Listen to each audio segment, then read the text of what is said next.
Guys, in today's video, I'm going to talk about how to fix Pinterest loading problem. So the answer is easy. Just go to the settings and then scroll down to the apps section, and then go to the search and search Pinterest, and then go to the storage, and here you will find this clear cache option. Click on it. Now you can go check it if it worked, and if it didn't, you can try to restart your phone or turn the Wi-Fi off and on, or the Bluetooth or the iPlan mode. Also, you can try to clear data, but be careful. If you clear data, all the Pinterest data will be deleted. This includes all files, the settings, the accounts, the databases, etc. So be careful if you want to clear your data.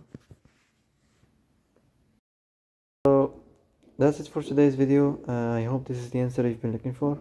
And if you like this video, don't forget to like and subscribe, and see you in the next video.